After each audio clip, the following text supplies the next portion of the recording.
Radio des 72 heures, merci d'être avec nous. Et Delphine Duchemin de Cartable FM reçoit maintenant Damien Fabre. Bonjour. Merci Valentin, bonjour à toutes et à tous. Et oui, j'ai le plaisir de te recevoir. Damien, on va se tutoyer parce qu'on se connaît quand même depuis pas mal d'années. Un petit peu. Voilà, et on va pas tricher, je vais avoir du mal à te vous voyez. Tu étais bénévole très impliqué à Radio Alpa, puis journaliste en fait sur cette même antenne. Tu vas donc nous raconter ton parcours à la radio qui a commencé par une célèbre émission, Panopticon ou Panopticon. Ouais, j'ai eu le plaisir d'intégrer cette folle équipe quand j'étais encore étudiant pour faire des chroniques sous le pseudonyme de 30 deniers que j'ai trouvé à cette occasion-là et qui m'est resté depuis. Des chroniques, on va pas se mentir, hein, clairement d'extrême gauche ou voilà de gauchistes en tout cas, sur à une heure indue de la radio. J'ai fait ça pendant 2 ans et puis à un moment j'ai pris le lead de l'animation très brièvement avant de repasser la patate chaude au suivant parce que ça a beaucoup tourné dans cette émission. Et tu disais très investi, bah oui, parce que dans ce cadre-là, en tant que bénévole, j'avais commencé un petit peu à faire partie des organisateurs de concerts radio Les Alpaones, et puis aussi d'un événement qu'on a appelé la Nuit des longs micros, qui était une nuit entière de radio en live dans les studios de Radio Alpa avec des concerts, etc. Tout le monde qui se retrouvait, c'était un grand moment. Tu participais également en tant que bénévole, enfin tu étais peut-être déjà salarié à l'époque, je ne sais plus, au feuilleton radiophonique de la radio. Oui, Curare, c'est vrai. Mais c'est venu dans un second temps, ça. Quand je crois que je travaillais déjà. Ouais, je pense que je commençais justement à travailler, à basculer sur le côté professionnel de l'équipe. Mais j'avais des activités bénévoles encore à côté. Et donc, il y a eu ce feuilleton Curare dans lequel j'ai fait partie des scénaristes pendant 2 ou 3 ans, je ne sais plus. La mémoire me fait défaut. Mais c'était aussi une autre façon de pratiquer la radio que ces feuilletons radiophoniques. Hein. Un exercice assez impressionnant de devoir écrire, penser une histoire de A à Z avec les copains, penser un travail collectif. Ouais. C'est ça, ouais, c'était super. Ouais. Penser l'habillage musical aussi. On demandait des compositions originales aux gens. Enfin voilà, coacher les personnes pour jouer. Ouais, c'était vraiment des super souvenirs ça.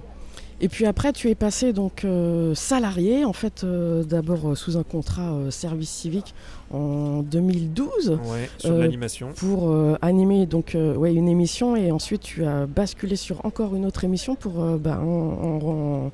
avoir le rôle de journaliste. Je cherche mes mots. J'ai fait l'animation de l'émission étudiante de la radio 100% Campus parce que j'étais encore en master d'histoire à l'époque en même temps et puis j'ai abandonné mes études quand il y a eu un poste 35 heures qui s'est libéré au terme de mon service civique pour basculer avec des formations en interne sur le poste de journaliste et donc j'ai créé à l'époque l'émission Le Grand Format que j'ai animé pendant je sais plus 5 ans peut-être dans lequel c'était une quotidienne d'1 heure dans lequel on faisait à la fois un petit journal, des interviews, un débat une fois par semaine aussi où je faisais se rencontrer à la fois des personnalités du monde politique mais aussi de la culture, aussi des chercheurs, des associatifs. Voilà, j'essayais de faire se croiser les voix des gens du monde économique également. Et voilà. Qu'est-ce que ça t'a fait justement de passer d'un statut de bénévole avec une chronique, enfin c'est plutôt des billets d'humeur en fait, on pourrait dire aussi, que tu écrivais toi-même, à un rôle de journaliste où là tu allais rencontrer des gens et donc les interviewer et leur donner la parole à eux? Alors au début, anecdotiquement, beaucoup de stress parce que quand j'étais bénévole, je faisais pas la technique de mon émission. Voilà, donc je faisais que ma chronique. Là, je me suis retrouvé à faire l'animation d'une émission entière seule, en faisant la technique en même temps, ce qui était un petit peu compliqué de gérer les deux au début, donc j'ai eu des pics de stress. Mais après, non, ça a été ultra gratifiant, quoi, parce que déjà, moi, c'était mon entrée dans la vie active pleinement, donc ça collait à une période de ma vie où voilà, j'avais l'impression de devenir un homme, un vrai, voilà, un adulte en tout cas. Et puis surtout, ça m'a pris tellement de choses sur le territoire. J'ai rencontré plein d'associations, plein de gens fantastiques qui font plein de trucs partout dans la Sarthe. Ça m'a donné un réseau, une connaissance et un amour de ce département qui est folle. Et puis en compétences, ça m'a tellement apporté aussi. Voilà. Et par rapport justement, revenons à tes tout débuts, lorsque tu as franchi la porte de Radio Alpa, qu'est-ce qui t'a décidé en fait à faire une émission, à participer à une émission? J'ai toujours été un peu un hyperactif de l'engagement bénévole, associatif, etc.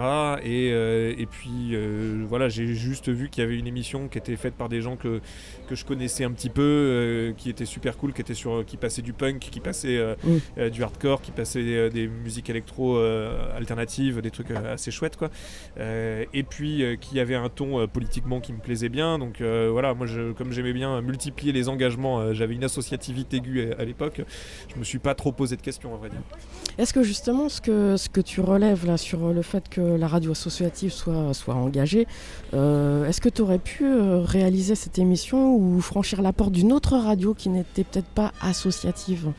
Non, je pense pas, parce que en effet, c'est une diversité de voix qui est ouverte. Alors quand on dit que la radio est engagée, ça veut tout dire et rien dire, puisqu'en fait il y a une liberté de parole à l'antenne. Tant qu'on tient pas des discours contre la loi, on peut à Radio Alpa dire ce qu'on souhaite, quoi. Et du coup, cette liberté, elle est rare et elle est précieuse sur les ondes. C'est-à-dire que quand on écoute maintenant les émissions du service civique, du service public, pardon, lapsus révélateur, dans le service public, ça colle à un certain cadre quand même globalement sur une certaine ligne éditoriale qui est la leur, mais voilà, pareil sur les radios privées. Cette liberté totale de ton, on ne la retrouve aujourd'hui plus que sur les radios associatives, et c'est ultra précieux, et c'est pour ça que ce terreau fertile, il faut le défendre, il faut qu'il continue d'exister. Comment tu vois justement l'avenir des radios, et notamment des radios associatives? Est-ce que...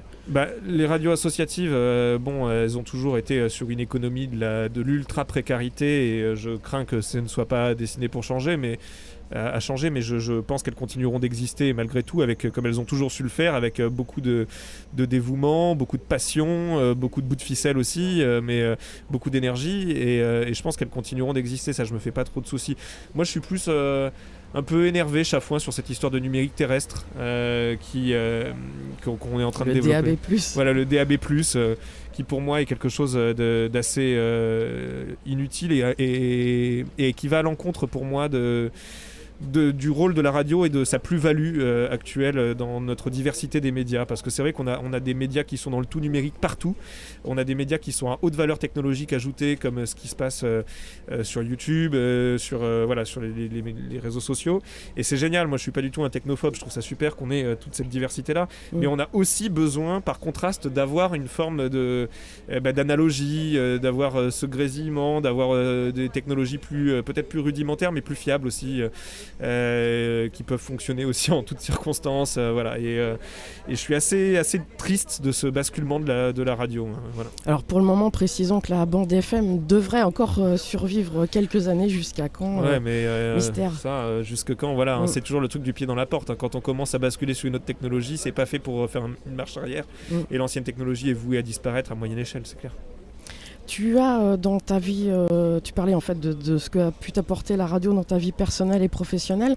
Tu as lancé il y a quelque temps justement une chaîne YouTube, tu peux peut-être nous en parler, Réligaré. Oui. Et j'imagine que c'est un prolongement de ce que tu pouvais peut-être exprimer à la radio. Exactement, mais c'est un prolongement direct de ce que je faisais à la radio, puisqu'à Radio Alpa j'avais commencé à mettre en place pas mal de choses avec l'Université du Mans en lien avec Jean-Yves Breteau, et notamment chaque semaine je recevais des chercheurs, et du coup j'ai eu ce goût de la vulgarisation scientifique qui m'a jamais quitté, que j'ai continué de faire même après avoir quitté Radio Alpa via des animations que je faisais pour la fac régulièrement. Et là j'ai eu envie de lancer une chaîne de vulgarisation scientifique, mais sur un sujet ultra précis et ultra polémique aujourd'hui, qui est celui des religions. Voilà, donc je fais une chaîne de vulgarisation scientifique en histoire et en sciences des religions, d'un point de vue laïque et sans prosélytisme, parce que j'estime que le fait religieux est tellement un fait polémique et tellement sujet à hystérie dans notre société actuellement, qu'on a besoin d'avoir un contenu en sciences sociales qui soit apporté sur ce sujet à des publics qui connaissent pas grand chose forcément, et qu'il faut améliorer l'enseignement du fait religieux dans notre pays pour apaiser pas mal de tensions. Et du coup c'est un peu aussi un côté militant pour moi, et c'est la continuité des activités de journaliste que je pouvais avoir à l'époque, parce qu'en effet je présente des chroniques, je fais des interviews, je traite des sujets d'un point de vue vraiment journalistique, je pense, et puis c'est dans le cadre d'un projet de reconversion globale professionnelle pour moi, parce que je m'étais éloigné du métier de journaliste pour travailler dans la culture depuis quelques années, et là je suis à une bifurcation de ma vie où j'ai envie de revenir vers le journalisme, mais spécialisé religion. Donc je reprends des études, je fais un master en sciences des religions pour avoir cette compétence à mon arc en plus, donc voilà. Le fait d'avoir ta chaîne, est-ce que justement tu as le même retour des spectateurs, je sais pas trop comment, de ton public, que tu pouvais avoir à la radio? Non, c'est pas le même parce que je touche un public complètement différent en fait. À la radio, c'était assez bizarre parce qu'à la fois on a l'impression, on parle dans le vide, on est devant un micro, on parle dans le vide et on sait pas qui nous écoute, voilà. Et puis de temps en temps, on se balade en ville et puis il y a quelqu'un qui nous parle, qui fait « Ah mais c'est toi qui fais cette émission, j'ai entendu ça, c'est super, c'est intéressant ». Là, avec YouTube, j'ai quand même la majorité des gens qui me suivent pour l'instant sont pas des gens de Sarthe par exemple, même s'il y a aussi des gens en Sarthe, donc c'est assez digitalisé, puis c'est des gens plus jeunes que je touche, j'ai l'impression aussi, que ce que je touchais avec Radio Alpa, donc c'est d'autres profils, mais c'est très enrichissant aussi, quoi. Parce que du coup c'est un autre support, et un support peut-être un peu plus suivi par les jeunes. Ouais, peut-être, je sais pas. Après, moi je suis pas inquiet sur ce truc de tranche d'âge, c'est-à-dire que je pense qu'il faut des médias pour tous, et on pourrait être inquiet de dire ah mais la radio n'est pas écoutée par les jeunes, c'est des trentenaires, quarantenaires, etc. Mais c'est pas grave, il y a toujours des tout nouveaux trentenaires et des nouveaux quarantenaires. Donc je suis pas dans une quête de jeunisme effréné, quoi. C'est juste que là j'ai trouvé un support qui était malléable, flexible pour moi pour faire ce qui m'intéressait. Je suis pas allé en me disant ah super, je vais toucher les jeunes, quoi. Je suis très très imperméable au jeunisme. D'accord. Est-ce que le fait d'avoir fait, j'imagine qu'avant de faire de la radio, tu as été toi-même auditeur. Tu es sûrement toujours auditeur de diverses radios. Est-ce que le fait d'être passé de l'autre côté, comme on dit, tu l'écoutes différemment, ce média? J'entends tous les couacs techniques.